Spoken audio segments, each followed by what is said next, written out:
Forget it. Good man. I got this. Yep, I just put the. You just clipped on the back with your earpiece. I have the cable. So Oh, okay. feel free-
I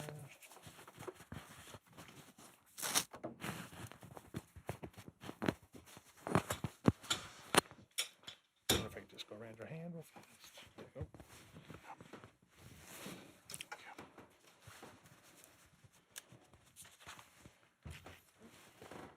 Here's your ear. Thank you. Plugged in, and you have total volume control. Where? So right here, there's your volumes. You got a talkback button, and it's also Talk.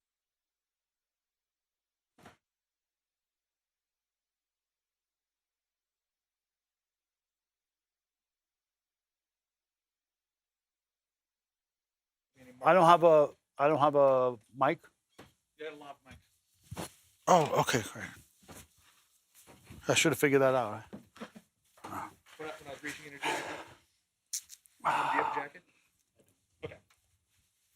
I got you, Brian. You got me? All right, buddy. Yes, sir. 10, 9, 8, 7, 6. Okay, so I'm gonna put on this end. So I'm assuming you'll look. Ring Magazine senior writer. How do you like that, senior writer? And then means I'm old, I guess, right? And then I'm gonna go up your shirt.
Welcome to Las Vegas, where minutes from now we will be witness to the grand arrivals, first of Terrence Crawford and then of Canelo Alvarez. That's the scene inside, that's the media center inside the Fontainebleau Hotel. And the fighters will be showing up for a fight. This is a fight of the century, Crawford and Canelo. I'm Mark Kriegel. That's the great Keith Idec, senior writer for Ring Magazine. Tell me, why is this as special as we believe it is? Well, Mark, it's the biggest fight in the United States in more than 10 years, since Mayweather-Pacquiao, for sure. There's a lot of history at stake here, obviously, for Terrence Crawford, moving up 2 weight classes, really 3 weight classes, because he's more a welterweight than a junior middleweight. And there's, a lot at stake for Canelo Alvarez, too, because if he loses this fight, it's going to damage his legacy, because he'll lost to what's perceived, anyway, as a smaller guy.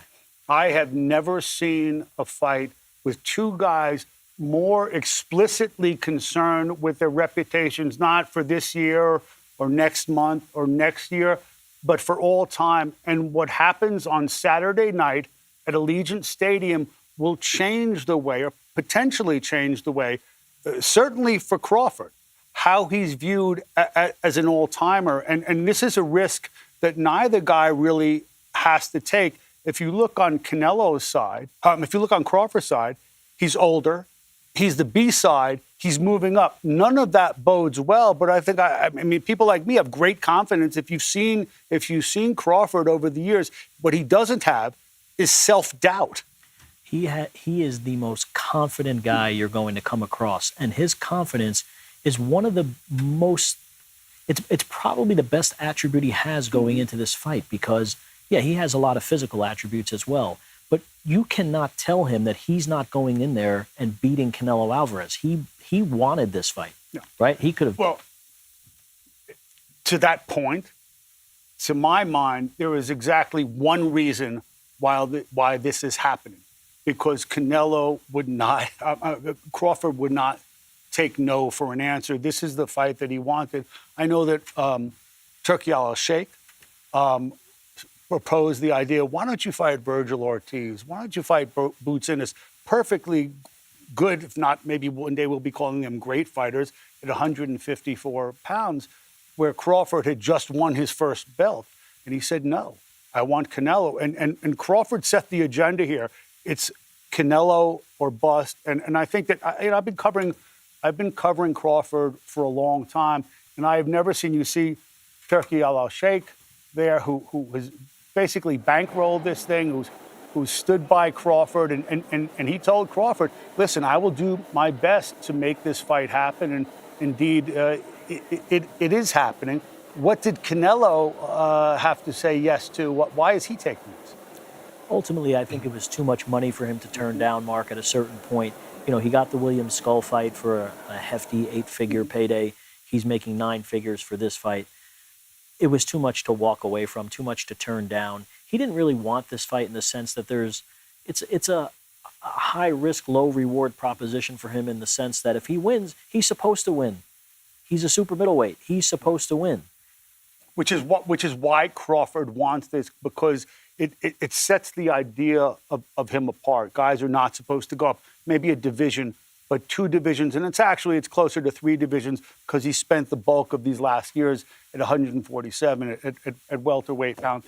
We're about to hear from the inimitable MC Max Kellerman. You get there for the undercard. That's when the party starts, right? The undercard. Usually when you go to a fight on a Saturday night, the party starts with the undercard. But this is not a usual fight or event. The party starts tomorrow, 2 p.m., here at the Fontainebleau, the Blue Live Theater. That's when the undercard starts. You know how much tickets are?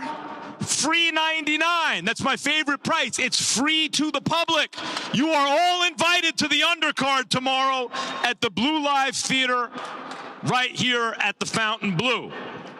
That's where it starts, but it continues the next night, because Thursday night is the debut of The Underdog, and you can get your tickets now. What that means, I gather, is that we have a grand arrival. And I'm guessing that's not Canelo Alvarez.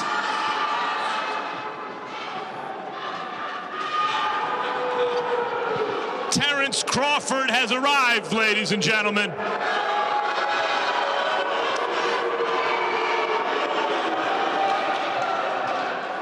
You nervous a little bit, Canelo fans? Yes or no? Crawford's a smaller guy, you know. Your guy can't lose to a smaller guy, right? He's risking a lot with this fight, right? It's a high-risk fight for Canelo. Have you watched Crawford? You guys watch Crawford? You're saying Crawford runs? You have not watched Crawford. You're afraid he's going to run? It's not his style, guys. Not his style. Terrence Crawford, where is he? He's making his way up here. Canelo fans, I know you're nervous about this. You know how I know? If I'm I'm neutral.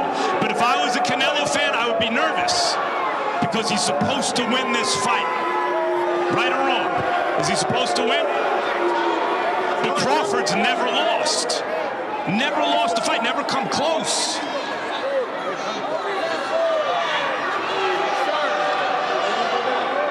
Here he is, ladies and gentlemen. Terrence Crawford.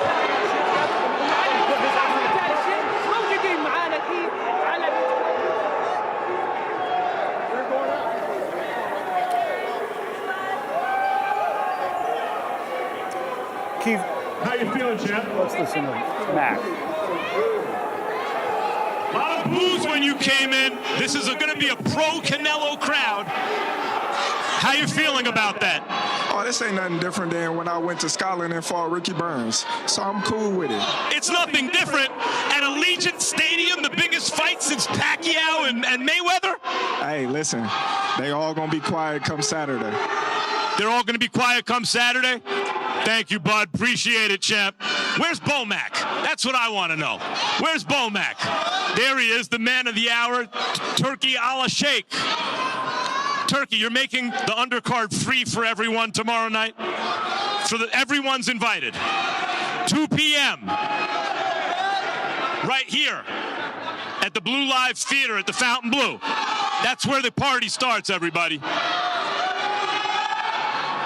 No, Bomac, you're taking a long time to get up here, brother. I'm going to keep talking to your guy.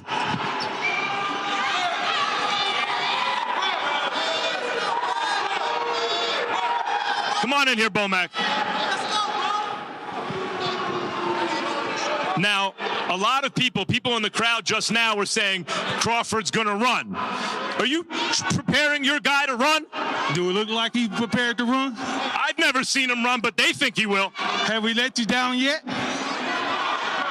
How's your guy going to beat Canelo Alvarez, the undisputed super middleweight champion of the world?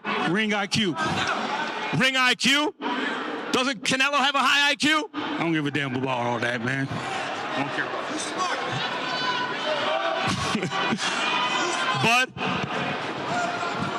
what does it feel like when you get up here? You said it's like when you went over to Scotland, but you're the villain in this to these people, right? Right here, this crowd, the people who showed up here, I heard them boo you. What does that feel like? It's cool. I've been booed before. Hey, listen, they can't fight for him, so it don't matter. And when they say you're going to run, what do you have to tell them? I already said it before. Before we got here, I said, I'm going to run upside his head. And that's so he's going to run, but upside Canelo's head, according to everybody.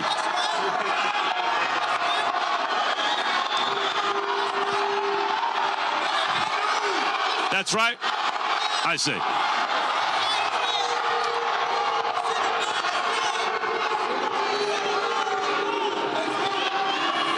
Bud, you have anything else to tell these people?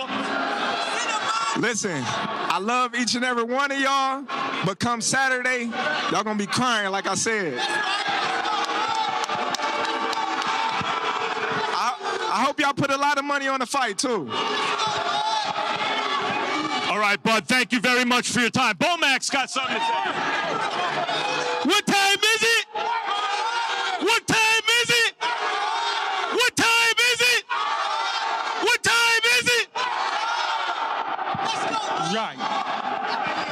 Thanks, Bomac.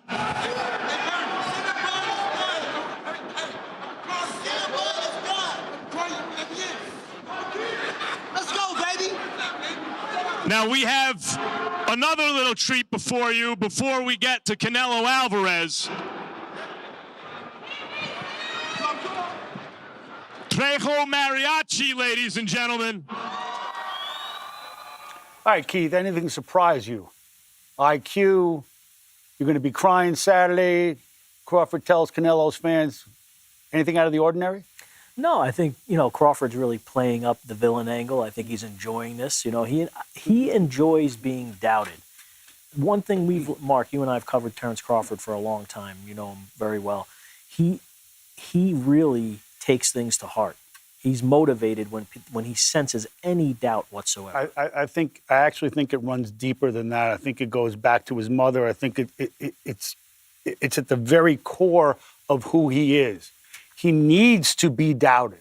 There's a famous story about him going for his first title against Ricky Burns, and his mom, whom he credits as his motivational guru.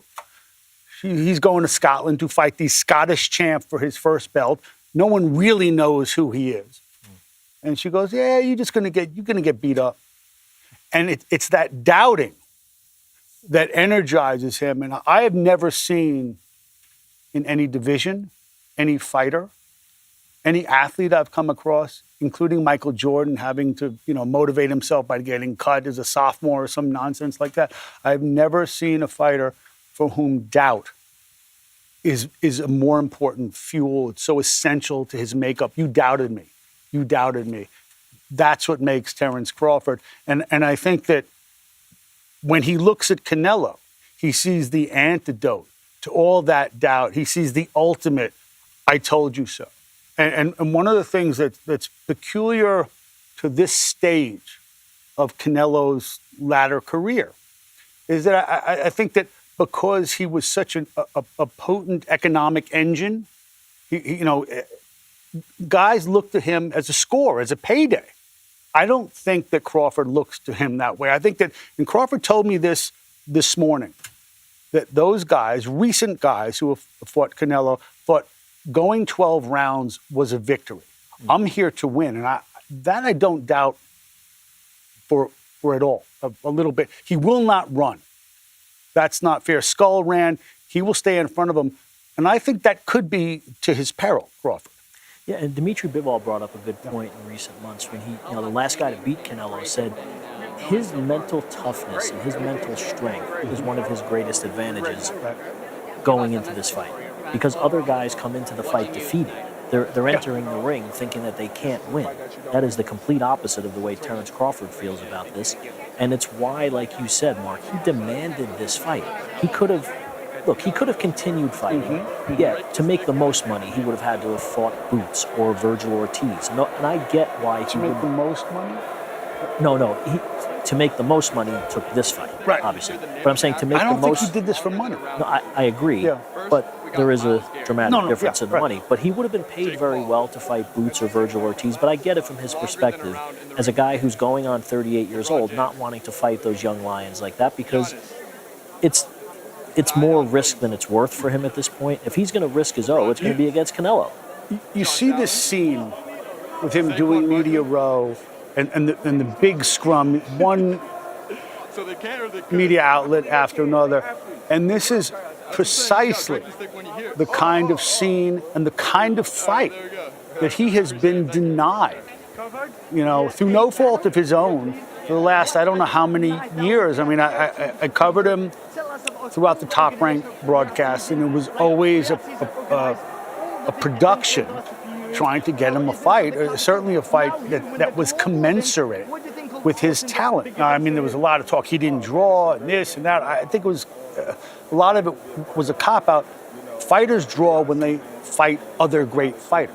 And no one said that after he took out Errol Spence. And Errol Spence was precisely the type of opponent, epic opponent, that had been withheld from Crawford for years. I mean, because basically the way people call it politics, it's actually economics. The way the economics of boxing broke down is that the PBC had all the welterweight champs of any repute, except for Terrence Crawford, who was with Top Rank.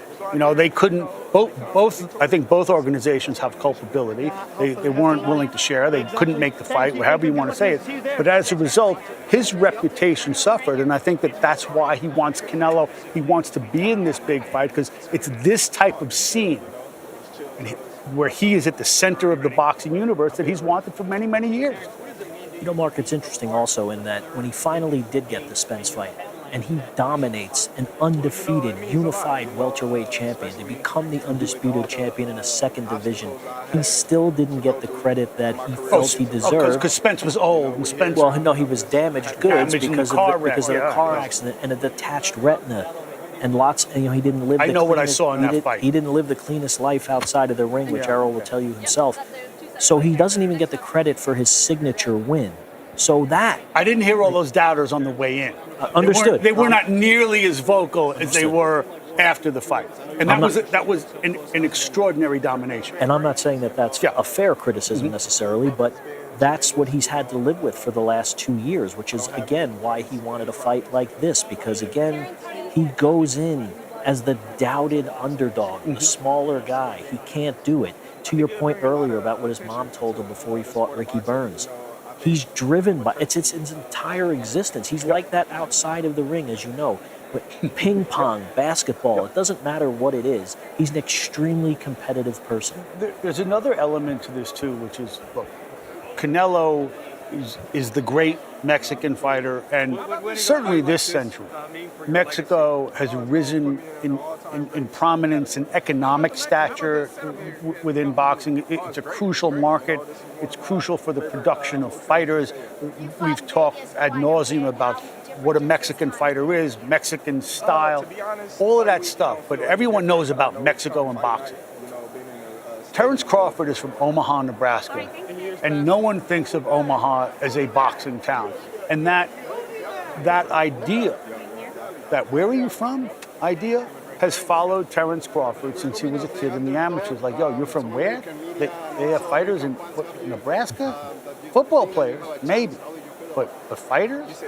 And Terrence Crawford is through and through a fight.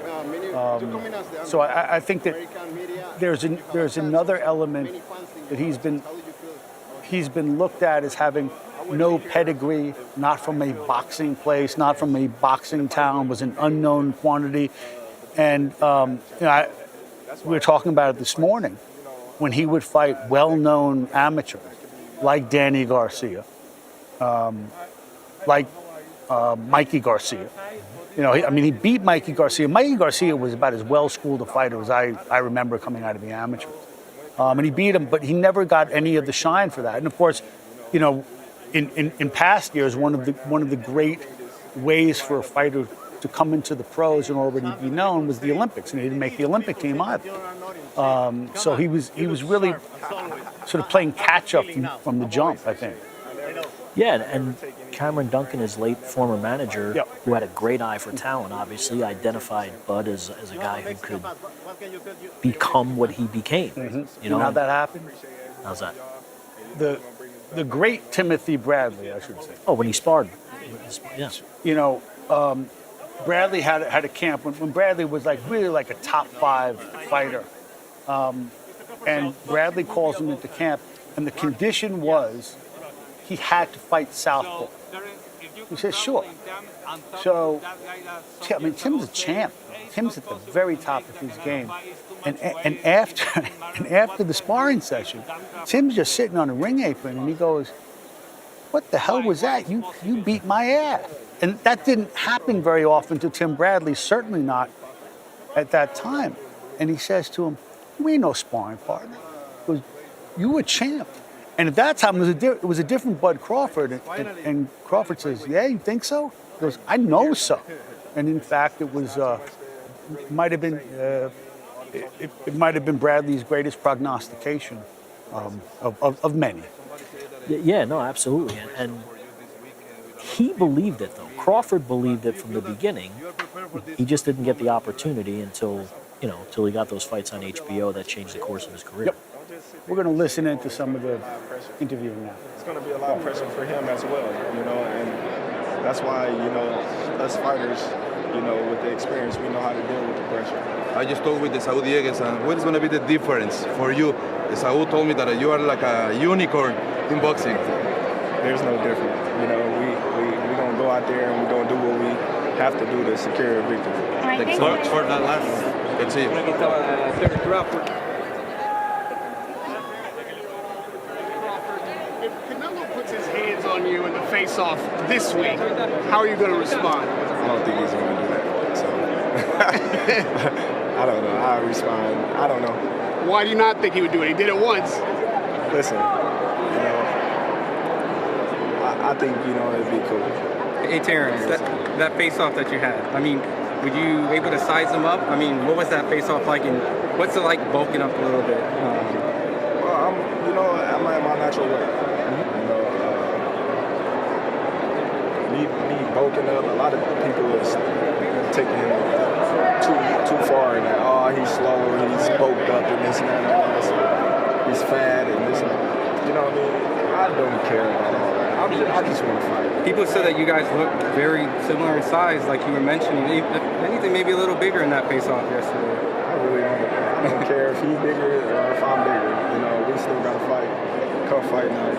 That's the only thing I'm worried about or thinking about. I'm just waiting and counting the days now. What do you say to people who are questioning your chin at this weight? Hey, listen, I ain't never been down yet, so hey, they can question it all they want. Have I been hurt? Yes, I have.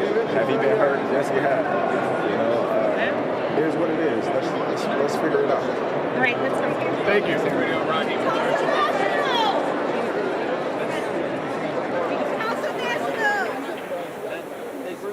Keith, I think we'll agree on this. Biggest single factor in the fight, the weight drop. He's had a good chunk of his career at 47, one title at 54, one fight at 54. Now he's at 68, which is Canelo's home turf. Can he do it?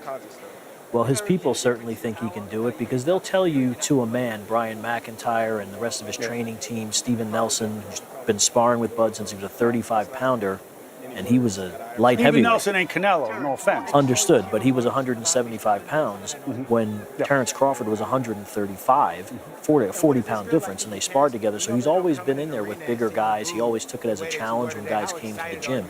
Sparred cruiserweights, heavyweights. He always did that. I've seen it. Right, so he's not looking at it as the size disadvantage that most of the world is looking at it as because he's been in there and proven it to himself. He wouldn't be in this fight if he didn't believe that he could handle Canelo's power.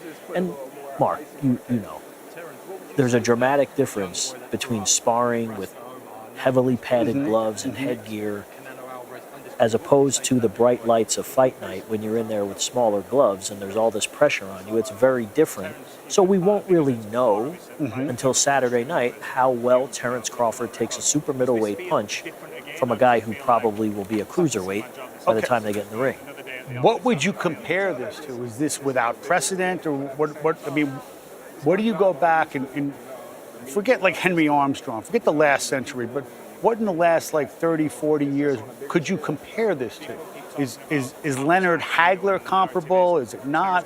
Tell me. Yes and no. I mean, he's undefeated, right? There's not a blemish on his record. Right.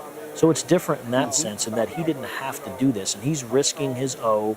And one thing I would say, though, there's not as nearly as much risk involved in this for Crawford as there is for Canelo, because if Crawford loses, he's supposed to lose. Despite that the odds have tightened to the point where it's almost even, he's supposed to lose. But he's also, this is a peculiarity, especially in today's day and age. No rehydration clause, no catch weight, none of that stuff. So he's fighting him straight up as a 168-pounder, even though he's never competed near that. The other thing, to me, in my lifetime, the gold standard of weight jumping would be Michael Spinks, who came up from 175 from light heavyweight to beat the great Larry Holmes, and he was still Larry Holmes. But this is different to me in that, Crawford's almost 38 years old. And a big jump of that proportion in terms of your body weight or where you had been at is, I can't really find anything quite like it. And again, as you said, he is undefeated. So is Spinks. But I find this outside of Spinks, this is certainly the most extraordinary jump and the most ambitious jump. And with this century, where we've become accustomed to a lot of nonsense, the rehydration clauses, the catch weights, he's embracing the risk, but I also think he's also placed, it's kind of ingenious in how much pressure he's been able to place on Canelo. Each fight comes with its own sort of politics, and the backdrop to this fight, if we're going to be honest, is that for years, for whatever reason, Canelo has resisted a fight against David Benavidez, who is a very big 168-pounder. He's long, he moves well, and Canelo certainly did not want to fight him for whatever reason. So it's kind of like, hey, if you didn't want to fight the big guy, come here and fight the little guy. It's almost like the politics of this. Crawford has made Canelo an offer through Turki al-Sheikh, has made him an offer he couldn't really refuse. Right. And I understand the perspective of people who will say, let's not throw a parade for Canelo for making an absurd amount of money to basically fight a welterweight. I get it. I don't think he's a welterweight. He's well, and once you accept that challenge, on Crawford's end, he's a 168-pounder. He can't have any excuses. But the public's perception is that this is a much smaller man who fought one time at 154 pounds and has spent the last 6 years, whatever, 7 years, however long it's been, 2018 I think it was, at welterweight. So he's primarily been a welterweight for the bulk of his prime. So I do understand not wanting to give Canelo too much credit based on the financial aspect of it. However, there's a lot of risk involved here. It's going to, if he loses to Terrence Crawford on Saturday night, it's going to be perceived that he lost to a much smaller man, and his legacy is going to be damaged unequivocally. I think that there's a lot to that. It's why I think that the pressure is squarely on Canelo. I think that, again, that His Excellency Turki al-Sheikh has presented on behalf, without meaning to, has presented on behalf of Terrence Crawford an offer that Canelo really couldn't turn down. What's interesting to me stylistically is that, you heard in the opening segment with Max the idea that, the fans, this is going to be a pro-Canelo crowd. Oh, you're going to run, you're going to run. This is not William Skull. William Skull, in the previous fight in Riyadh, did in fact run against Canelo. Whatever you want to say about that, Terrence Crawford doesn't run. Terrence Crawford boxes. Conversely, however, you have to assume that Canelo is the naturally bigger, stronger guy, because this is a weight that he's been at for a while. But Crawford's going to be there to be hit. And Crawford will engage. He has that type of temperament. He has that kind of dog in him. If he gets hit, he's going to want to get his back. Now, can he do that with discretion and discipline? That I think so, but that remains to be seen. Terrence Crawford is a very violent, and I mean this as a compliment, mean-spirited fighter. And can he lay off once he gets cracked? I don't know. But he will be there he will not be far away. He will not be running around him. And that's what has made him what he is, Mark. If you remember in the Yuriorkis-Gamboa fight, when he got hurt, that's when he flipped the script on Gamboa and tore him apart. Stopped him. When he got knocked down by Kavalauskas, let's be honest, it was a knockdown. Terrence Crawford himself, in a quiet moment, would probably tell you that was a knockdown. He'd also tell you... Terrence Crawford would tell you, no, it wasn't a knockdown. No, but I was there. But I'll say this. I agree with you. When we interviewed Crawford, I believe it was before the Sean Porter fight, I believe. And he said, people keep harping on this Kavalauskas knockdown. He goes, all right, let's just say it was these are his words, let's just say it was a fucking knockdown. Let's just say it was. What happened after that? To your point, it made him fight harder. And it was early in the fight. Right. And he just took him apart after that. He destroyed him. Crawford, after that. yeah. He destroyed him. And So- Kavaliauskas was a very heavy-handed guy, well-trained. I think the kind of opponent that's underrated, that wasn't a household name, but he really had great talent, very heavy-handed. And I think Crawford beating him the way that he did was another sort of unheralded accomplishment, because Kavaliauskas was not yet a named brand. By the way, you're looking at the grand arrivals, and Terrence Crawford has already arrived rather grandly, and you see him fulfilling his media obligations. In about 30 minutes from now, we will see the great Canelo Alvarez, and he will make his grand arrival. We hope it will be Crawford as grand as Crawford. Was this grand enough for you? Well, there'll be more fanfare for Canelo. There'll be a mariachi band and a lot more supporters who are cheering for him. But Crawford's feeding off of this. You can tell that, Mark. You can see look how relaxed he is. Look at him. I mean, Question. Crawford is a slow starter because he has such a high boxing IQ. You can see him. He's downloading your information. There's a period of time elapses before he's downloaded everything, processed it, and then he goes to work, which is, frankly, what happened in the Kavaliauskas fight. Can he afford to do that here? Absolutely not. Because there was a school of thinking going into this fight that even if Terrence Crawford wins the fight, he's not going to win. Because Canelo Alvarez, there's a mountain of evidence of him getting the benefit of the doubt on the scorecards countless times in Las Vegas. He lost 10 rounds to Floyd Mayweather, probably, right? One judge scored it a draw. I don't recall that. Yes.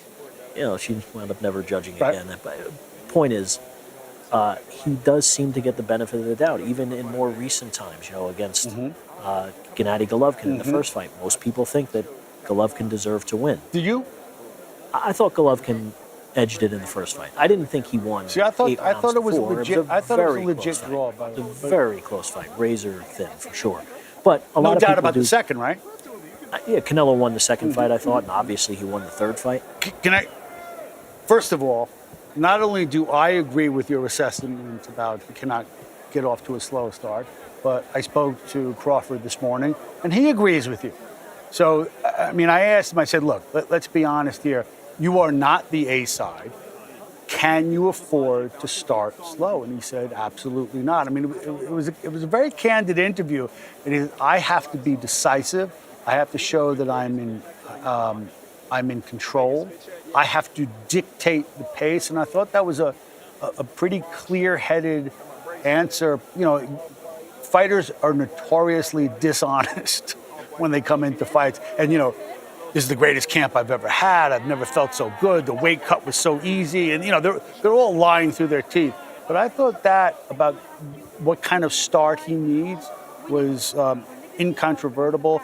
He has to bank the rounds, because I don't think that going against Canelo, and this is just, boxing 101, going against Canelo in a stadium fight where the crowd's going to be so heavily for him, he's the A side, he's the economic engine of boxing. Crawford knows what he's up against. He's asked for this, and I think that, his answer there tells you that he knows exactly what the hell he's in for. I'm here with Ring Magazine senior writer Keith Eidick. I'm Mark Kriegel, and we're breaking down the Canelo Crawford fight and awaiting the grand arrival of Canelo Alvarez. How much pressure is on Alvarez in this fight? An enormous amount of pressure, because, like I mentioned earlier, Mark, his legacy is going to be damaged if he loses this fight. There are no two ways about it. He's already fighting an uphill battle in Mexico, where he's not as beloved as Julio Cesar Chavez and never will be. He completely understands that. For whatever reason, yes, he's wildly popular, but he doesn't have the esteem in terms of his legacy as he probably deserves. You know who else is wildly popular? Our Max Kellerman, and he caught up with Terrence Crawford not too long ago. Champ, about a dozen years ago, there were a lot of fighters in and around your weight class making a lot of noise. And you told me then that that's not your style. You're just gonna do your job. Did you think at that time that doing your job quietly would get you to this place, to the biggest fight in boxing? Of course. You know, like I always said, as long as I keep winning, I'm gonna be where I need to be. There was one fight along the way, though, where you went the distance. Since then, you knocked everybody out. Was that on your mind? Doing your job, but doing it in a way where the fans demand to see you? Like I always say, I never go in the ring looking for a knockout. If it comes, it comes. And, you know, at 147, it came a lot. Uppercut lands. Crawford on the attack. That's it. It's over. It's over. The inside of my soul, when I get somebody hurt, tells me it's showtime. Tells you it's showtime, or is there something in you that wants to hurt him? It's showtime. You gotta go get him out of there. When Canelo goes at you about your resume, do you feel a certain kind of way about that? Because he was the money man, he could attract the big fights, but you had to go looking for them and they weren't always there. I don't feel anything about it. Nobody said anything about my resume until I moved up in weight. That's when that narrative came. Or he's not fighting nobody, to where people started to believe the hype. Or he haven't fought nobody. Okay, so look at the fighters that I fought when I fought them.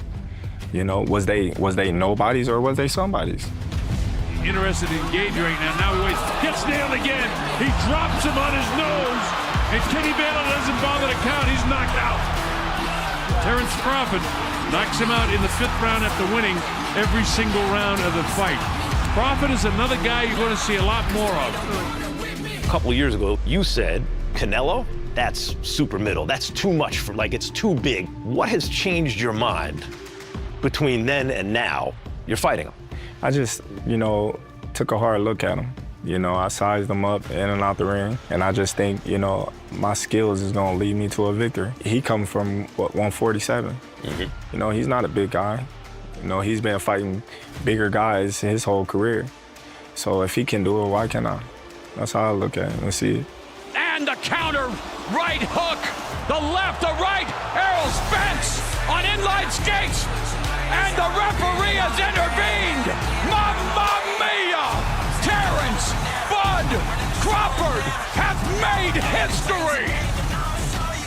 This is going to be easily the most watched championship boxing match in almost 50 years since Ali fought Spinks, because this is on Netflix. Do you feel any responsibility that when all the attention is on boxing, you've got to deliver? I'm gonna give him a victory. Like I said, everybody got their opinion. They're entitled to say and think whatever they want. I don't want to change anybody's opinion on anything until fight night.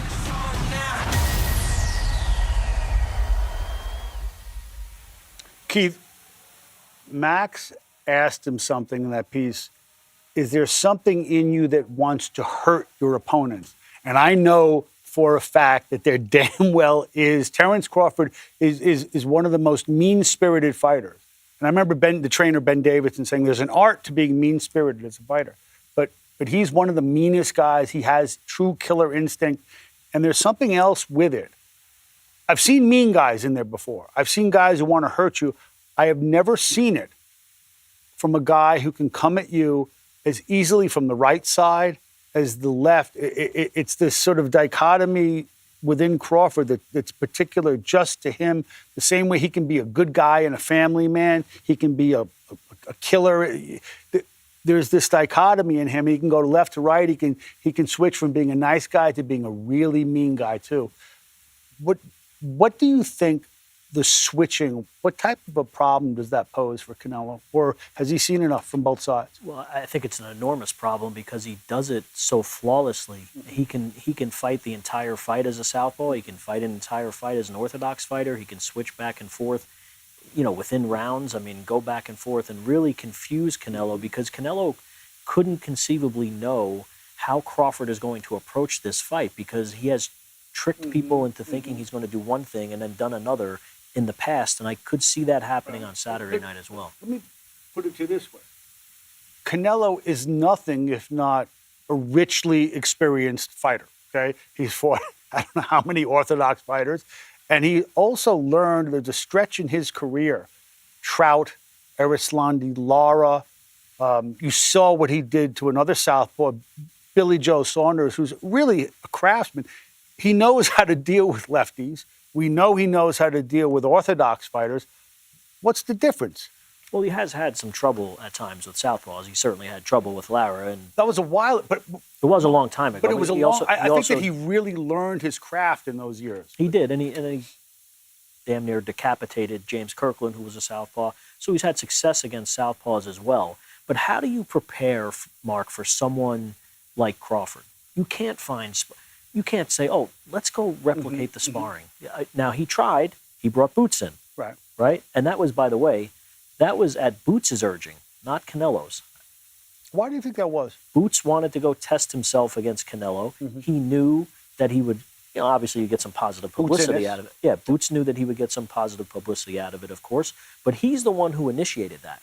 He went to Canelo. Canelo didn't come to him. So obviously it worked out for Canelo because you can't find sparring to replicate Terrence Crawford. That's about as good as you're going to do. But as high as I am on Jaron Ennis's talent, he's not Terrence Crawford. Right.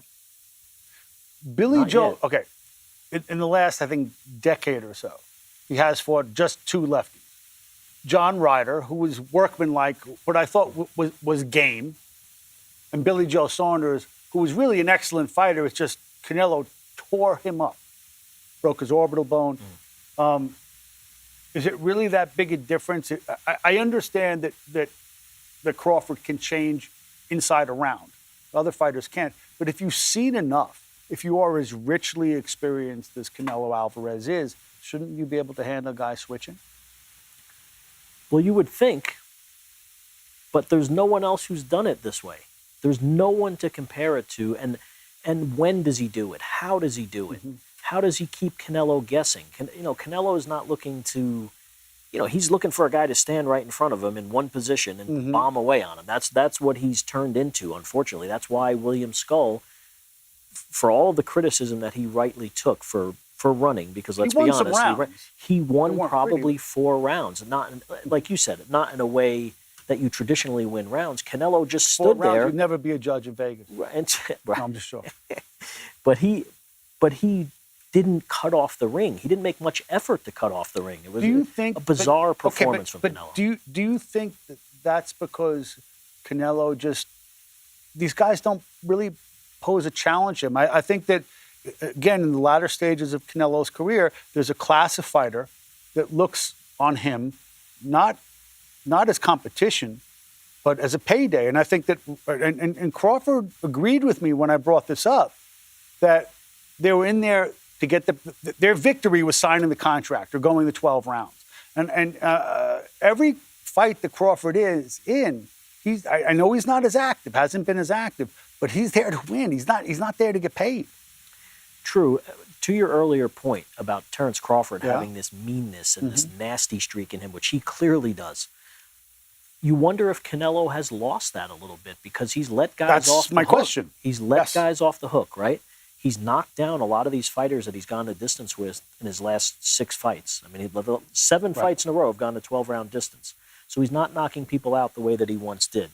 Is he content to go to the distance? Is he showing compassion for, in the case of Jaime Munguia, because he's a fellow Mexican and he liked the kid and all of those things. But if he doesn't have I'm not saying that Terrence Crawford won't bring that out of him, because it just might, particularly if it turns into a dogfight on Saturday night.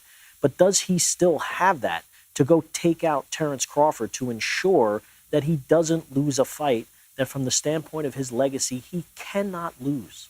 No, he cannot lose. He cannot lose and be the guy he wants to be. It's one thing losing to Dimitri Bivol, who's a 175-pounder.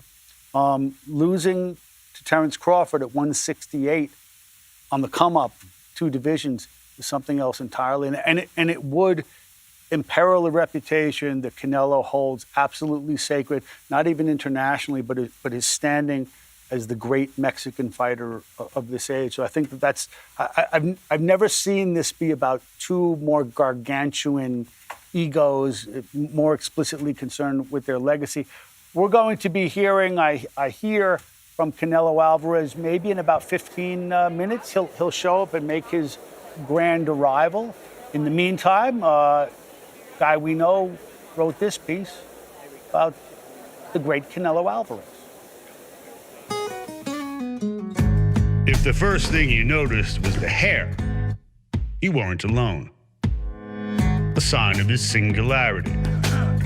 Mexican fighters comprise a long and glorious history.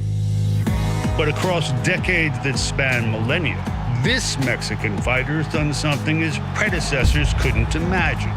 First Mexican fighter to win titles above welterweight. Not merely a pro at 15 or a champ at 20, but for almost a decade now, Canelo Alvarez has been boxing's leading man. Not to mention its undisputed box office king. Canelo Alvarez, the biggest star in boxing. While the game itself depends on Mexican fighters, this is the fighter on whom Mexico depends. Cinco de Mayo, that's his day. Mexican Independence Day, that too belongs to Canelo. The kid from Guadalajara didn't just go mainstream, he went global. A vicious puncher, classically trained, with titles in 4 divisions. And even in rare defeat, consumed with making history. First and only boxer to hold all 4 major titles in the super middleweight division at the same time. What Canelo did at 168 pounds remains without precedent.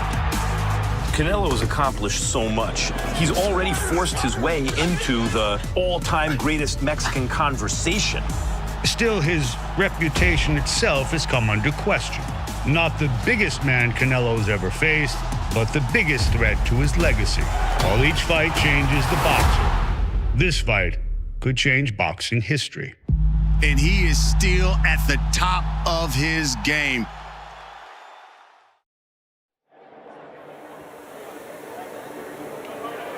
Well, you know it's a Canelo Alvarez fight if you have a mariachi band. This is a pretty cool violin. Would you say? Yeah, very impressive. I know you're a violin Very aficionado. Yeah. Yes. I'm a little disappointed, by the way. I gotta You say are. something. I'm a little disappointed, a little offended, maybe. Me? I did something. That you did not use the voice when you introduced me that you used for the Canelo piece. It's a very professional announcer's voice, and I didn't get that type of respect. I'm a little disappointed. That's all I'm right. sorry. You know, we'll take it up when we get off the air. I do want to ask you this. 30 years in the sport. When you came in, could you imagine a Mexican fighter who occupies the same place in the game that Canelo does now, which is the boxing's #1 attraction? Because when I came up, that was really not considered an option. That was a title that was held by American fighters only. Yeah, and Chavez, while he was a star in the United States, he was not a star of this magnitude in the United States. No, not even close. Exactly. Hey, by the way, I mean, I was there. Don King didn't really start promoting him in earnest until Tyson went away. So, yeah, no, you're right. Right, and a big part of that too, Mark, was Canelo really has embraced English and he's learned to speak the language. He understands it perfectly. Sometimes I think he's not comfortable speaking it, but I think that's helped him in some ways become a. He also, had the right. There's another fights. element, which is that the prominence of Mexico and the importance of Mexico as an economic engine for the sport has increased and increased and increased. So the Mexican fighters are respected more because the game needs them. And the last, I don't know how many years, certain divisions in the United States have diminished. Heavyweight, for example. And there's been a greater emphasis on Mexican fighters.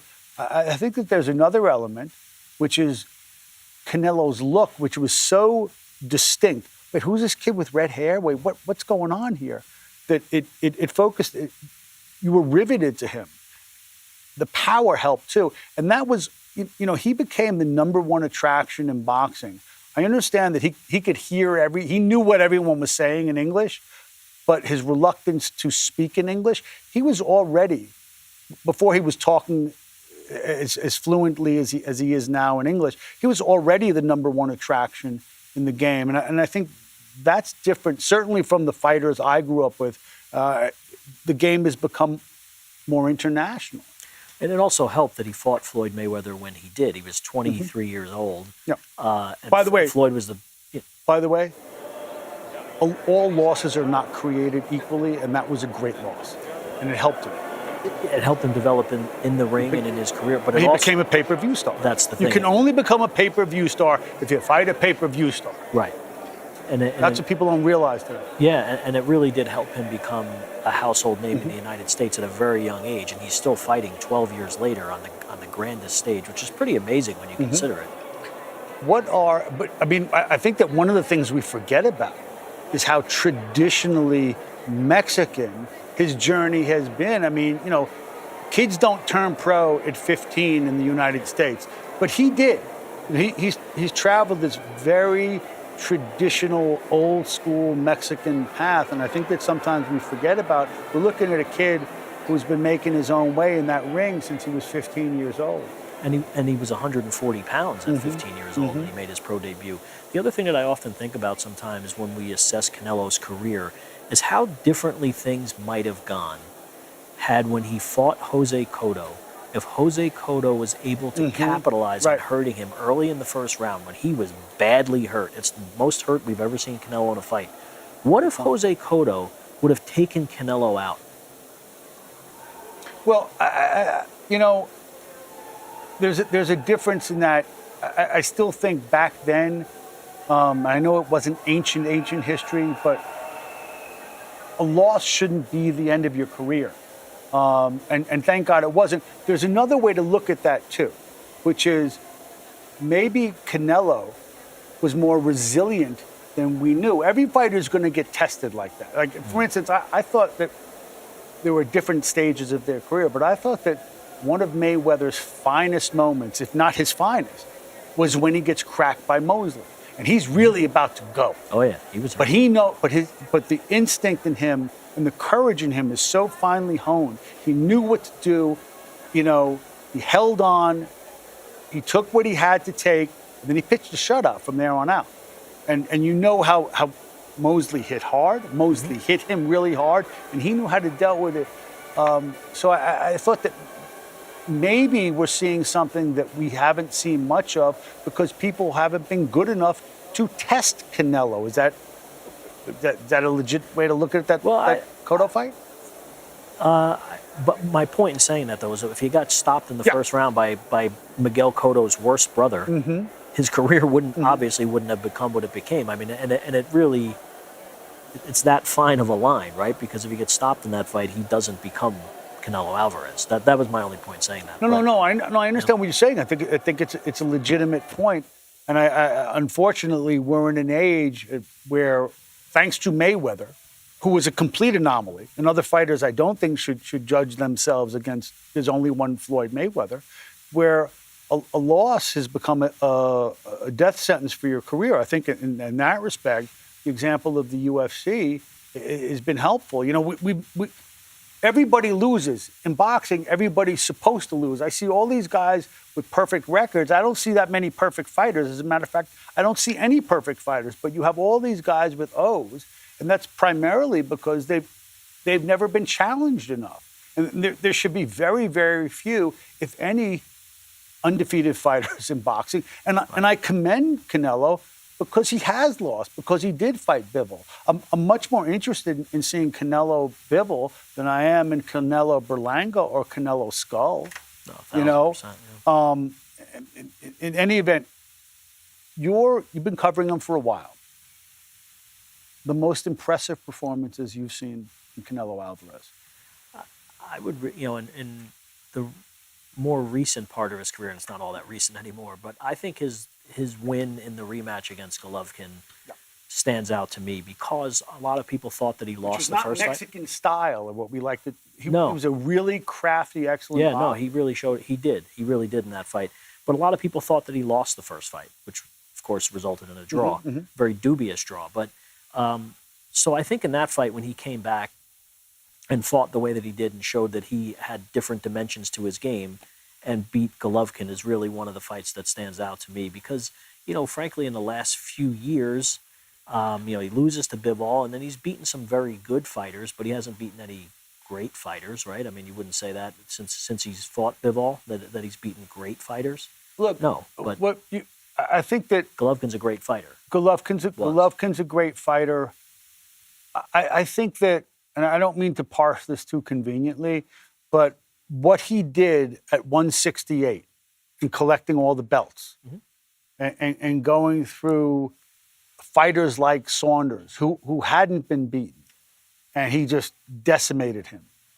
I thought that was a great run, and it was without precedent. And he was doing something at a weight that no Mexican fighter had done before. I mean, I know that when I started covering Gilberto Ramirez, he was at 168, but didn't stay there long. I thought that, you know, Canelo moved up to go to 68. He had been around. He'd been 54 and 60 for a while. So he's not the biggest or tallest guy in the world. He's thick. He's strong. He's abundantly muscled, but he's not a giant. I mean, he will be the shorter fighter, and I think it's also worth mentioning here, since we've talked so much by necessity about the weight. He's facing a fighter in Terrence Crawford who is 2 inches longer than Dmitry Bivol. I mean, do you think that there's a real deficit worth noting when it comes to reach? There is. I mean, he's I think it's 4 inches in reach, I believe, or close to it, right? So, you know, he's taller, he's longer, as you said, and he really is not this tiny guy that maybe the public perceives him to be going into this fight. He might actually be the bigger guy, especially the way he's maintained the weight over the course of the last year and everything, because he hasn't fought in over 13 months. So maybe more is being made of the supposed size disadvantage that Crawford faces in this fight that should be. But, Mark, you'd mentioned something. I think Canelo sometimes is held to a higher standard unfairly in some ways, because look at what he's done. Now, he moves up to light heavyweight, and yes, Sergey Kovalev I thought that was a great win. Had been beaten, right? I get it, had been knocked out. I completely understand.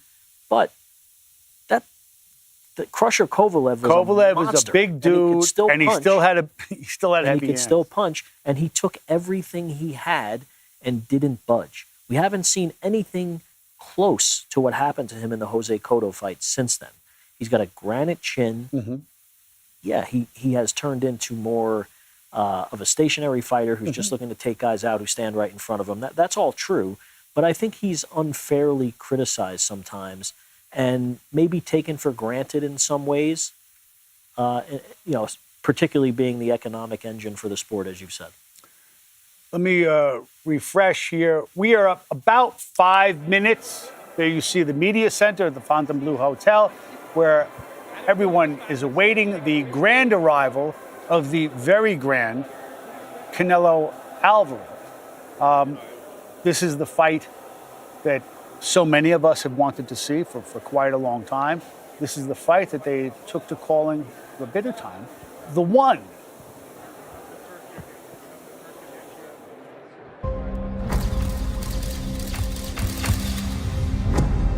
For decades now, boxing's most formidable opponent has been, well, boxing. Not the fighters, but the business. Negotiations that prove treacherous. The sport is broken and fragmented. You can't make the fights that everybody wants to see. Torturous. How many years have I been clamoring so we can get the fights that we want to see when we want to see them? And ultimately fruitless. That left generations of fans asking, what if? We have a big vision. The sport is very important for us. What if kings would meet? What if they were likely the two greatest active fighters of the 21st century? the sport's biggest draw, Big shot by Canelo Alvarez. and its savviest predator. Crawford pouring it on. That's it. The fight's all over. What if Canelo Alvarez fought Terrence Crawford?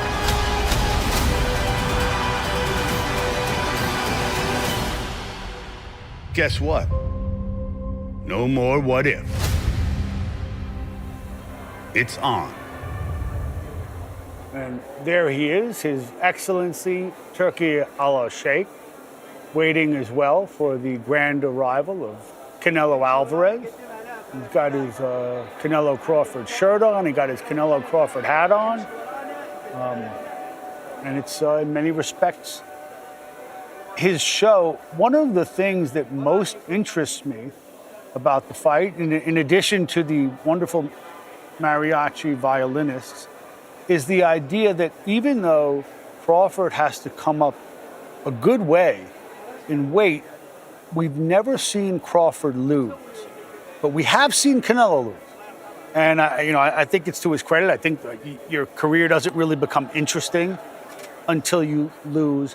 But in your mind's eye, it makes the fight credible, even though he has to come up all this weight. We've never seen Crawford lose. As a matter of fact, we've never seen him really challenge, have we?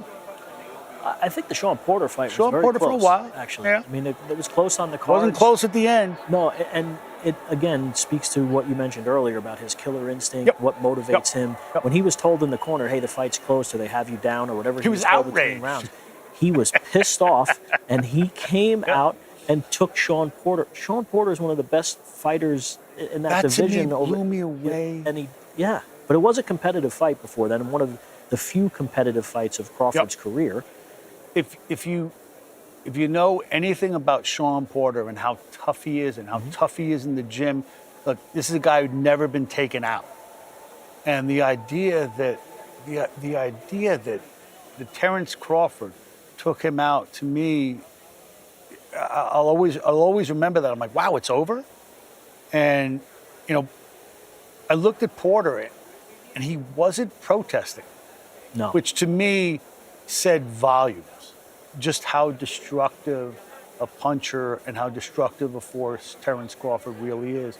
And again, to me, Sean Porter is a guy who fights bigger than his weight. He's kind of like a fullback in there.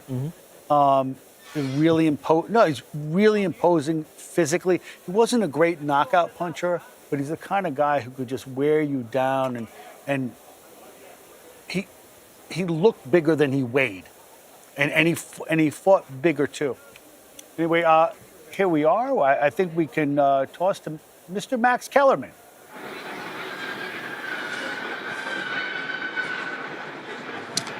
All right, everybody. Guess who just arrived? I'll give you one guess. Who you think just arrived? The King? He is the super middleweight king. That's true. He's also the box office king. You know how many stadium fights Canelo's had? This is 7 stadium fights. He's undefeated in stadium fights. He gonna be undefeated at the end of this one too?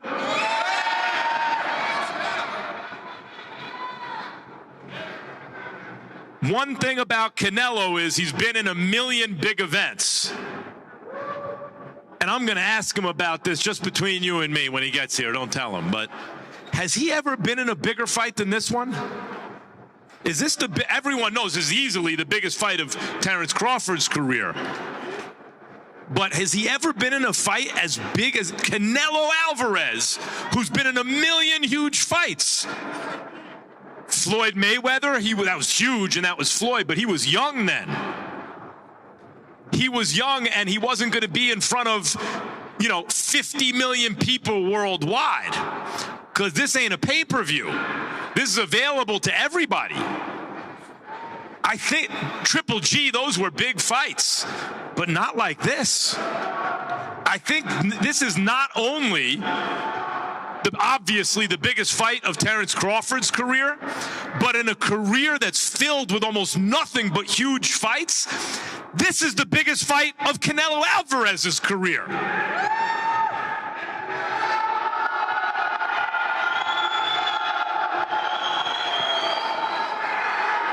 And there he is. You can hear reactions now. Is he coming in this way?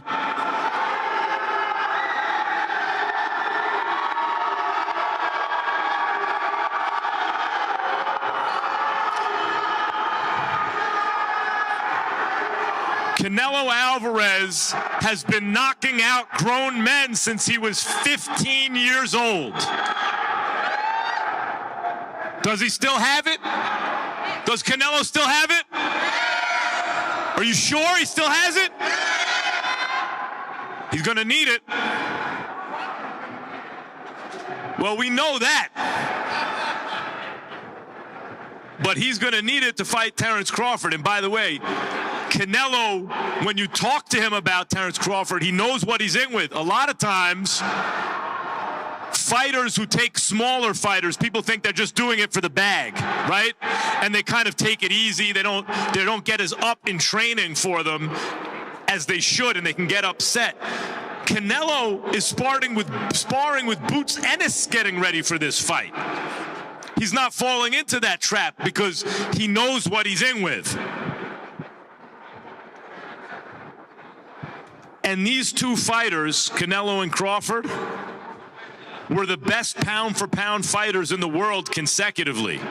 Because after the Bivol fight, people said, okay, well, how can you still call him pound for pound if Bivol just beat him and then Crawford beat Spence? Now people will talk about Usyk and Inoue and the monster, you know. I get it. But those two guys were considered by most people the consecutive pound-for-pound champs. I don't know in the history of boxing how many times it's happened that those two fighters have fought each other. That the two consecutive fighters who've been considered with the pound-for-pound crown have fought each other when they still have something left. And I'll tell you what I've been telling people for the last month about this fight. In 1978, Muhammad Ali fought Leon Spinks in a rematch, and 90 million people watched it, right? But since then, boxing's been on pay-per-view. So even the biggest fights, I don't care what fight you mentioned, the biggest fights, they don't do 90 million, they don't do 50 million, they don't do 30 million viewers, right? But this fight is going to be easily the most watched championship fight since 1978. That's 47 years ago. That's almost half a century. It's going to be the biggest fight in terms of how many people are watching in almost half a century. Is Canelo just too big? Is he just too big for Crawford? Is he too big? Too strong? Too smart? Does he still have the defense? Because Canelo's just been walking fighters down the last 7-8 fights. They've been running from him, and he's just been chasing them around. But that's not Canelo, really. The real Canelo is very slick with his upper body movement and counters. Is he still that guy? Is that even how he should fight Crawford? Or is that giving him too much respect? Marvin Hagler, when Duran moved up to fight him, gave him a lot of respect. Maybe that was a mistake. It was a close fight. But when he fought Hearns, he said, to hell with that, I'm going to get this guy. And knocked him out. Should Canelo be the slick Canelo? Or should he go get him? A lot of questions going into this fight as we await the champ. So does he still have that muscle memory, Canelo, if he needs it against Crawford to be that slick counterpuncher? And is that even a good idea for him to be thinking that way? Or should he be like Hagler was with Tommy Hearns when he said it was destruct and destroy, and he came just to bring the fight to Tommy Hearns? A lot of questions going into this one. Canelo, who I knew was going to be the one to fight Triple G because he never ducked anybody. When he was coming up, he was the money guy. He fights Floyd Mayweather very early in his career when he really wasn't ready. But then he fought guys like Austin Trout, and Erislandy Lara, and the kind of fighters that you would never put your fighter in with if you didn't have to. But he never ducked, guys. He wanted the best and fought everybody. Canelo Alvarez is here, ladies and gentlemen. There he is. I see him. As I said, he's done this a million times, but you know what? I think I should ask him. You think I should ask him, is this the biggest fight he's ever been in? You think I should ask Canelo? I think so. I think so. Let's ask Canelo. He'll tell you. Here he comes. The undisputed super middleweight champion of the world. A guy who turned pro as a teenager, 15 years old. And by the way, has been drawing crowds the whole time. Like in Mexico, people could see it early and would sell out arenas as a teenager.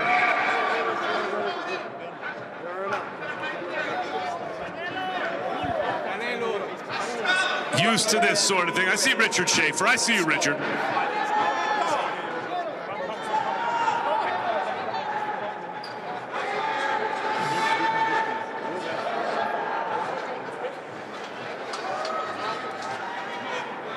Canelo Alvarez looking not just to defend his title as the super middleweight champion, but whose era is it?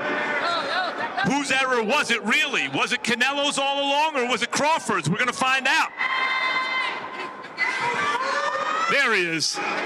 Hey, champ, always good to see you. I was just asking the question I want to ask you. You've been in a million big fights since you're a kid, really. But I was thinking about it. Is this the biggest fight of your career? Oh, it's one of the biggest, for sure. One of, because I'm thinking maybe it's the biggest stadium fight. Oh, if you mean about what is around the fight, yeah, it's the biggest. It'll be seen by the most people, right? Yeah, you're right. Stadium fight, the biggest event. You're right. And this has been your era, but you two are the last two standing from that era, right? Yeah, you know, it's Riyadh Season, Netflix, everybody around this fight. You can see that how big is this fight, you know, and you have two of the best fighters, pound fighters, fighting each other. So Saturday, September 13th, we want to see who's the best. As you have done your whole career, you take big risks. That's why I knew when no one would fight Triple G, you would, because you always have taken big risks. Do you want to tell your fans anything? Because they understand this is a big risk fight. You can't afford to lose to a little guy. Do you want to tell them anything to reassure them that you have this? Solamente agradecerles todo el apoyo que siempre me han brindado. Muchas gracias. Muy agradecido de verlos aquí a todos y contento de representarlos en estas fechas tan importantes que es para México, la independencia de México. Así que gracias a todos y que viva México, cabrones! I'm super grateful for all the support that you always provided to me. I'm really excited to be here. And, well, viva México, cabrones. Thank you, Canelo. Another great event. I can't wait for it Saturday night. I can't wait, too. And te hizo un regalo para usted, para el campeón, de todos modos. Y no tacos, no boxing, no live. Fui para buscarte, pero no estás allá. No, acá andamos entrenando, oiga. Gracias, le agradezco mucho. ¿Quiero sacar un foto, por favor?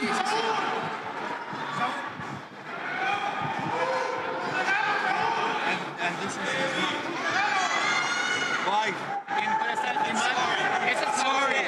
Sorry.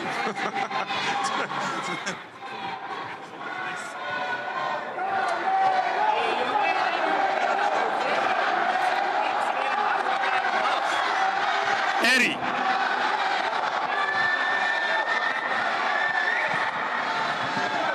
Eddie, I've been wanting to ask you this for a while. Canelo has been one of the most skillful counterpunchers his whole career. But the last 7 or 8 fights, guys are running, and he has to chase them around. Can he still rely on his skills from 4, 7, and 8 fights ago? Eddie, Canelo siempre ha sido uno de los mejores contragolpeadores de la historia y sus rivales siguen huyendo de él. ¿Todavía tiene lo necesario para hacer el trabajo? Así es, y el sábado lo vamos a demostrar por nocaut. He still has it, and Saturday we're going to show it by knockout. I think of him sometimes like Marvin Hagler, who when he fought Duran, he gave him too much respect, and it was close. So when he fought Hearns, he thought, no, I'm going to go knock him out. What mentality do you want Canelo to have for this fight? Me recuerda un poco a Marvin Hagler y lo que tuvo que hacer. Cuando veas a Canelo, ¿cuál es la mentalidad que él tiene para este combate? La mejor de su carrera, lo mejor de 20 años de preparación y de peleador, eso se va a ver el sábado. This is the best Canelo we're going to see in 20 years of career, and we're going to show it on Saturday. Thank you, Eddie. Gracias. Viva México. All right. Canelo Alvarez, ladies and gentlemen, the biggest star in boxing for 10 years now, in the biggest fight of his career, Saturday night. By the way, the undercard usually starts Saturday before the fight. Not this fight. I want to say something. I want to appreciate you guys and thank Turki Al-Rashid for bringing this fight to America and make this fight the biggest fight of the boxing history make here in America for you guys. So thank you so much. It is not me. It is not me. It is my country. It is my boss. The thank for him, the Crown Prince, and we wish good luck for Canelo, and you enjoy the fight on Saturday. And let me tell them now, so the undercard does not start Saturday. The undercard starts tomorrow, and it's the best price there is, $3.99. It's free.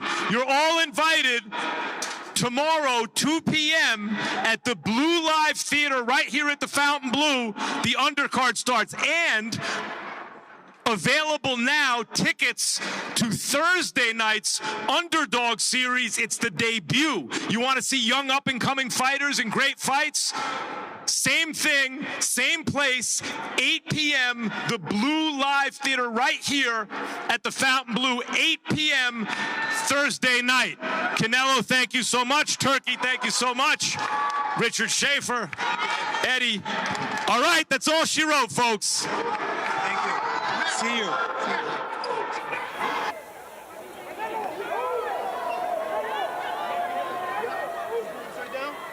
Well, Keith, we do have, I think, a headline coming out of Max's interview, not with Canelo, but with his trainer, Eddie Reynoso, where he said Canelo's going to win by knockout. I hadn't heard that before. Had you? No, and he also said that we're going to see the best Canelo that we've seen in 20 years. So if there weren't a lot of pressure already on Canelo, his trainer sure put a lot more on him. I mean, that's the prediction we've been waiting for to spice this up. I don't know if it really needs that much more spice, but that's interesting.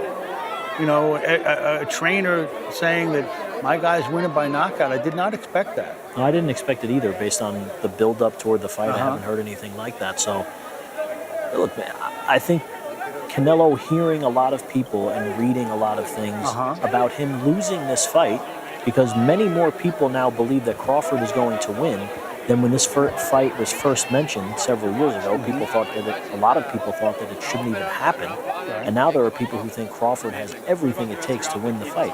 I'm sure that's pissed Canelo off and maybe lit a fire in him that hasn't been there for his last several fights, as we alluded to before. And one thing we have not seen of late, perhaps you have it in your notes there, when was the last time Canelo knocked the guy out? So the last time he scored a knockout was against Caleb Plant in November 2021 to become the undisputed super middleweight champion. Caleb Plant's a very good... 4 years ago. Very good fight. Almost 4 years ago. He was undefeated at the time. You know, didn't fight the highest level of opposition overall, Caleb Plant, but a very good fighter. I want to raise something here, which is Terrence Crawford is almost 38. He will be 38 later this month, and Canelo's 35. But Canelo's been fighting as a pro since 15. Canelo has been in more fights. His body has been through tougher fights. He has lost, as we said before. He's fought over 500 rounds, more than twice as many rounds as Terrence Crawford. In boxing years, who's the younger fighter? You would have to say Crawford, because really it's only chronologically that Canelo is the younger fighter in this case. And also, it's not only the fights, Mark, because some of these fights have been difficult fights, certainly the Triple G fights, and some of them haven't. But it's the training camps. The training camps take, the fighters and trainers always tell us that, the camps take a lot out of you. So he's fought almost 70 times, you know, so he's the older fighter, despite that technically he's 35 and Crawford will turn 38. Older in boxing years, let's put it Absolutely. that way. And Crawford will be 38 in a couple of weeks. All right. So, on the flip side, Crawford has gotten to a phase of his career. For a lot of reasons, he's basically fighting once a year. And he's very selective in who he wants, what kind of fights he wants. You know, we saw him over a year ago against Israel Madrimov. Does ring rust factor into this?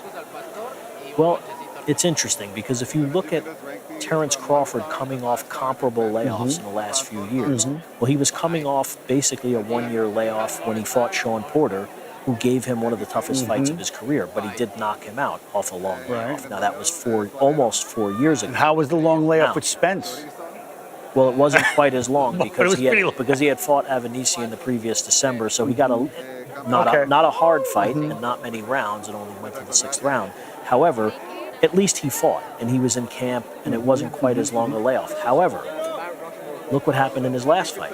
He had a one-year layoff going into that fight, and he moved up in weight, fought Madrimov is very good, but he wasn't as effective off of a long layoff, and no one will, as good as Madrimov might have been that night and before that, no one will confuse him for Canelo Alvarez, even the 35-year-old Canelo Alvarez who hasn't scored a knockout in almost 4 years.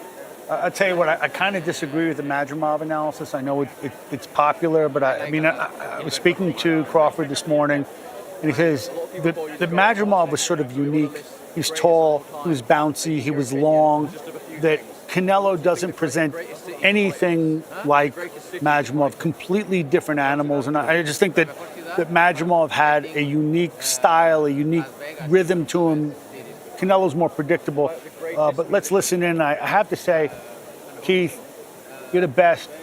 I got to get you one of these white suits. Well, with my milky white skin, I don't really think that I think white it'd be suit's great. As long as you have the shades. Let's listen to Canelo. Tacos al pastor, Enrique. And if we get you to answer in Spanish, just the best Mexican fighters.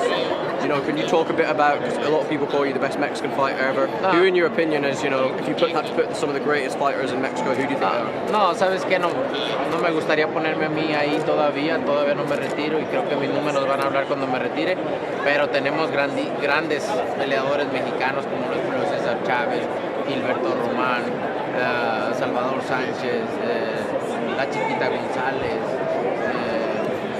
Pinito López, demasiados peleadores que te puedo nombrar, no quiero perder ninguno, así que son demasiados todos, mi admiración para todos y muy contento de representar a mi país en este momento. Thank you so much. Gracias.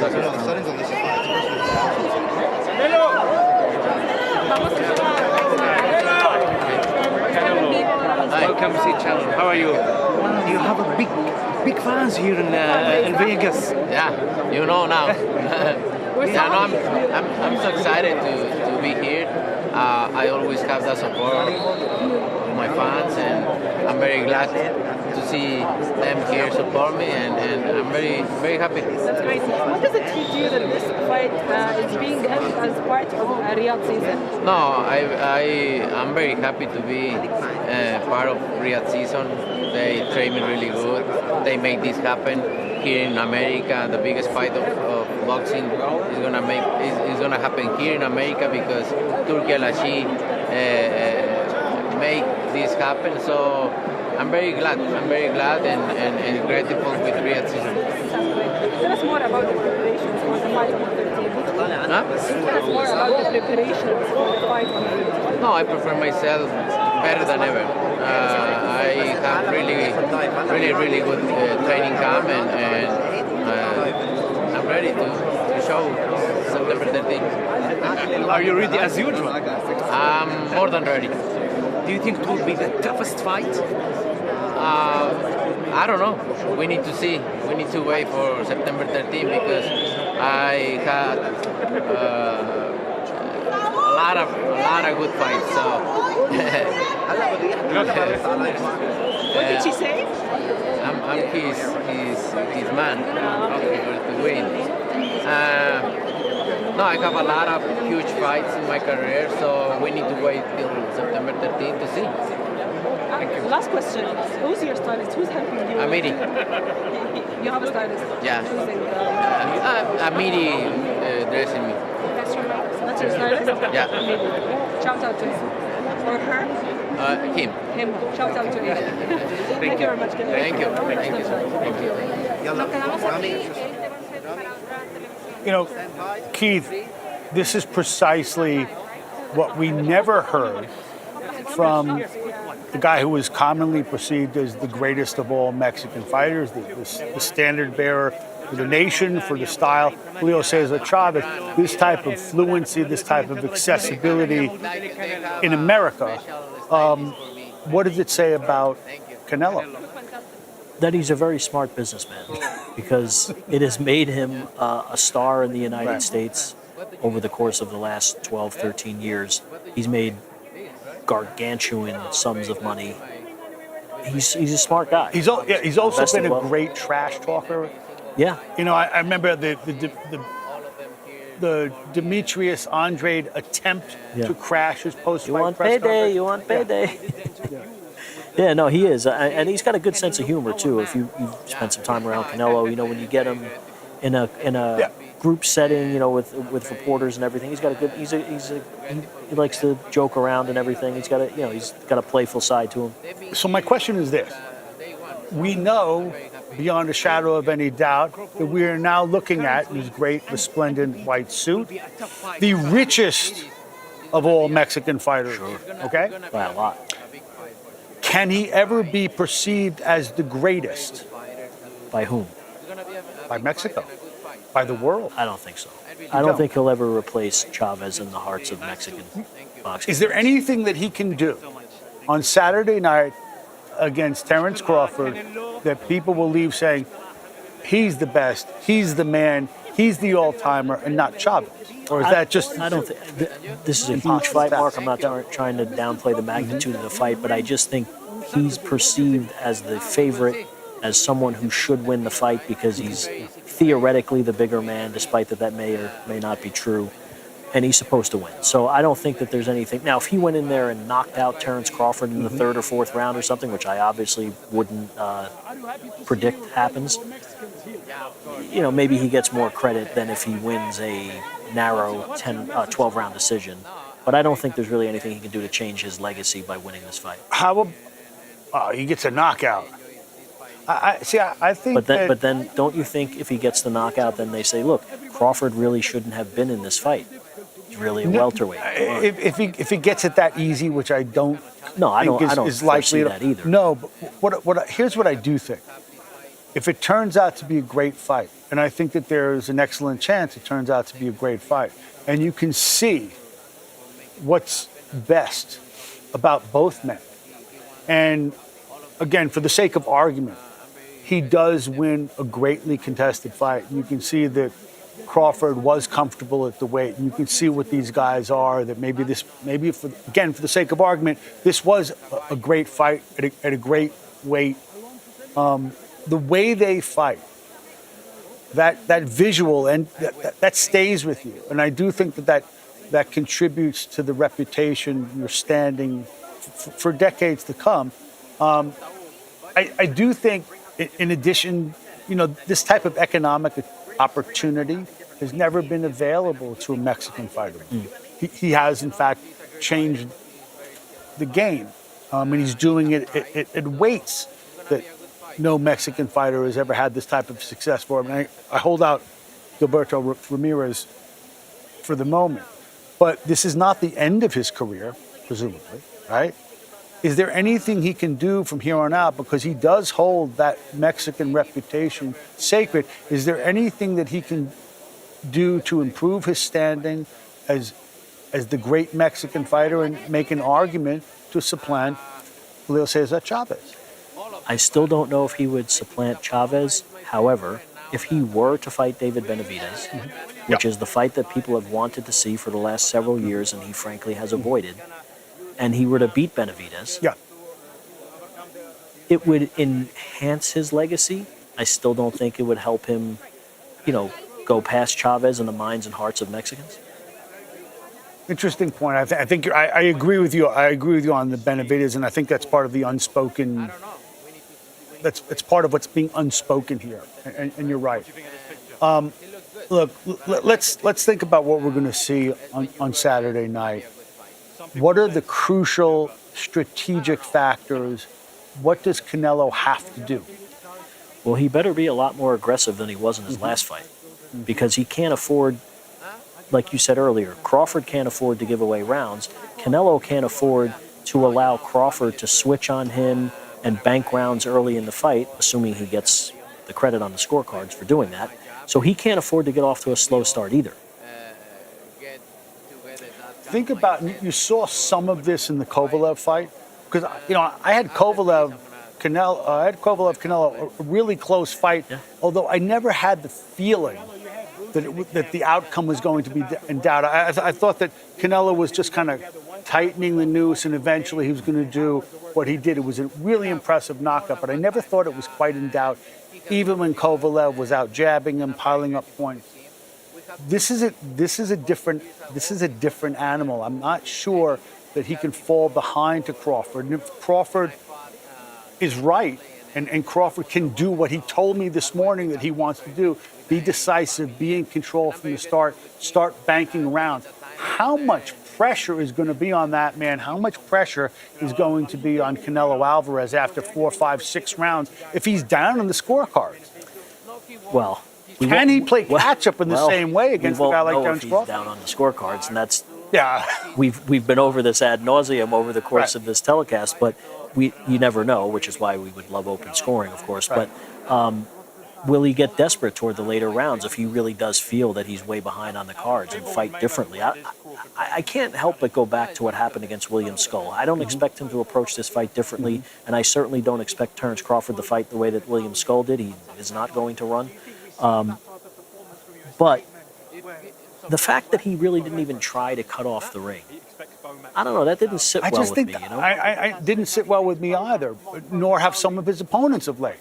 But I think that that Terrence Crawford is a much more high-value target, that he will definitely motivate Canelo a bit more. I don't think you're going to see the same guy who fought William Skull. I don't think you're going to see the same guy who fought Berlanga, Munguia.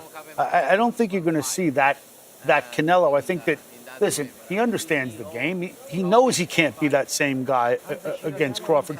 Crawford just approaches the task with that much more intensity, violence, and technique. I do hear that the Crawford camp is, in fact, comfortable with the judges for this fight. And having a fight in a vacuum, what seemed to me to be a vacuum in Saudi Arabia, and having something in a stadium here in the States, that's different.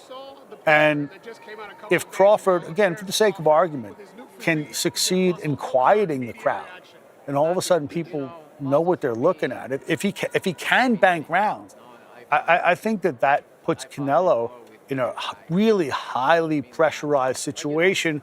And, a fighter as smart as Terrence Crawford knows when you got to make your move, you're at a great disadvantage.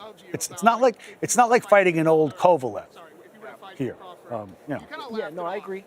But all of these judges have judged Canelo, and they've judged Crawford fights. All of them. Steve Weisfeld, first and foremost, has judged a lot of Crawford fights and has judged a lot of Canelo fights. He was one. And Tim Cheatham and Max DeLuca have also scored fights for both guys, though less than Weisfeld. let's keep in mind, Steve Weisfeld is commonly considered one of the best judges in boxing. I think the best, yeah.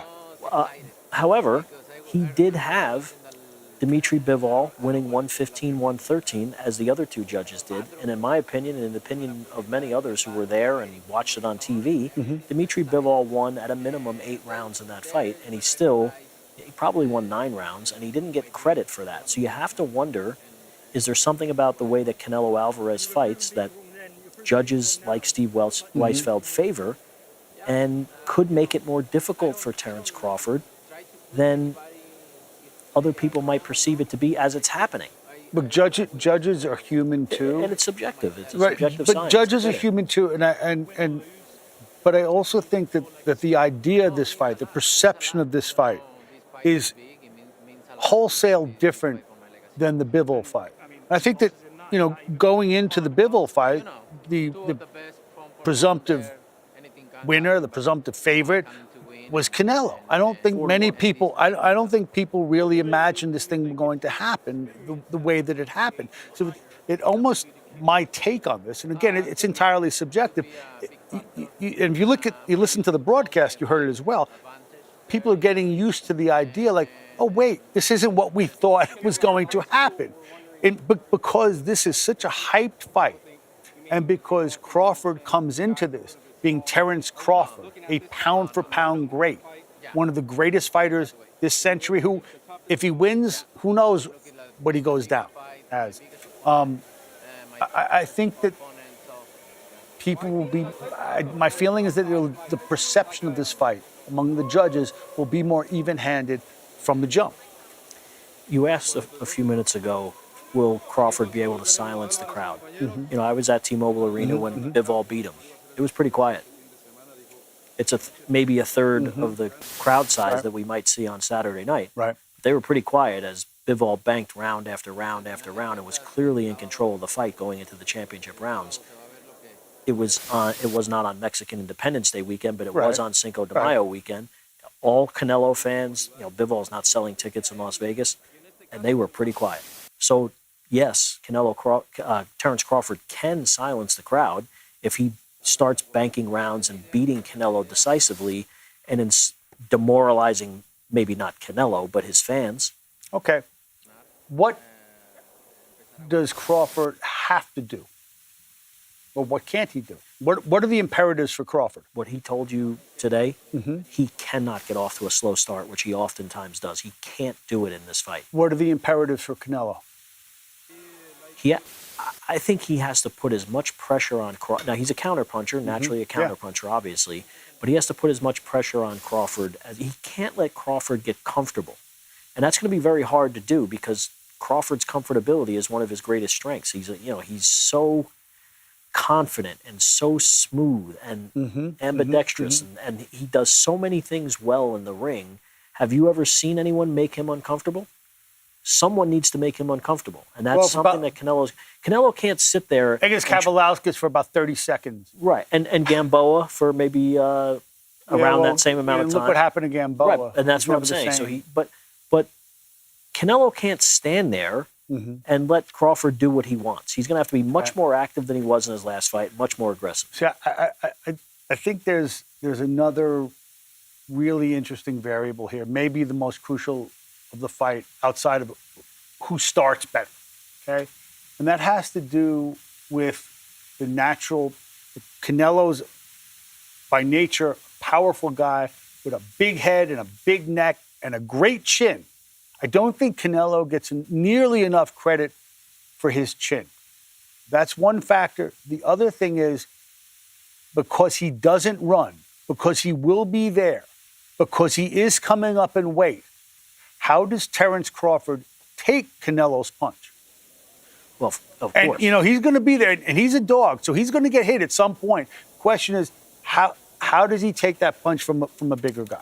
Yeah, that's the whole fight in a nutshell, because he's the perceived smaller guy, and Canelo's a big puncher. He hasn't been as aggressive or as assertive as we would like to have seen him in his last several fights, but he's a huge puncher. He's a great counter puncher. His timing is impeccable at times, but he doesn't look like the same guy. I would say that. From an aggression standpoint, Canelo. Yeah, he's winning fights, but he doesn't look like he has that killer instinct, as we mentioned earlier, that he's had. Because he hasn't had a killer in front of him. Well, right? I wouldn't say that all of these guys have run. Berlanga didn't run. He just he wasn't nearly good enough to beat Canelo, but he didn't run.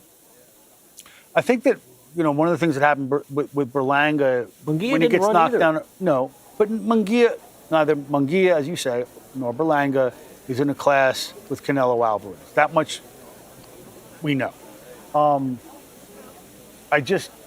think this comes down to one of the reasons why stylistically this fight should work is because Terrence Crawford is a dog's dog. For all of his technique, for all of his boxing acumen, he's there to fight. And what happens when you come up in weight against a naturally bigger guy who has a great chin? I know that he's handled big guys. I've seen Terrence Crawford handle big guys in the gym. This is different. This is smaller gloves. This is a guy who's accustomed to the weight. I do think because of the kind of fighter Terrence Crawford is, when you put these guys together and you do the sort of the boxing calculus, something's got to give, and that's why I love this damn fight. Yeah, that's what makes it a fascinating fight. But to your point, that could lead to his downfall. That dog in him that is going to make him stand there and fight obviously could lead to him getting knocked out. And that's what everybody wants to see. And it's all predicated on me because Terrence Crawford won't back down at some point. You know he's going to get his. That's what makes it interesting. Can he stand up to Canelo's punch? Can he break Canelo's chin?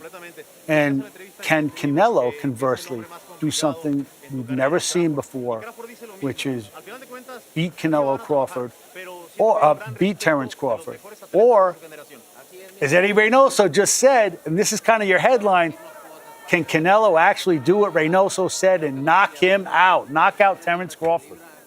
And I don't see, Crawford's a great fighter and a first ballot Hall of Famer, obviously one of the best of this generation. I've had him at the top of my pound-for-pound list for a very long time, despite arguments from a lot of people. But I don't see him knocking Canelo Alvarez out. I don't see it. The guy's got a granite chin. Mark, I actually do think he does get a lot of credit for his chin. It's one of his best assets. I mean, since that Cotto fight, which we mentioned earlier, when he's been buzzed in fights, he's hit it well. Because he has mentioned at times that people hurt him a little bit or he felt a particular shot in a fight, but he's good at masking it. He's got a granite chin.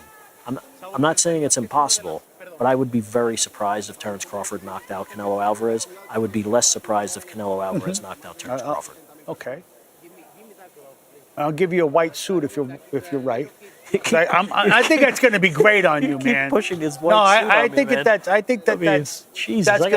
that's going to recreate the whole idea of Keith Idec, and I think as a senior writer for Ring Magazine, a senior guy, a sage voice, I think you deserve a damn white suit like Canelo Alvarez. Okay, but here's what I want to hold you to, and here's what the white suit, the resplendent white suit, depends on who's going to win the fight, Keith. It's either, look, I see it going one of two ways. I see Terrence Crawford beating Canelo on points in a more narrow fashion than he deserves. I think it'll be closer on the scorecards than... Does Canelo get beat up?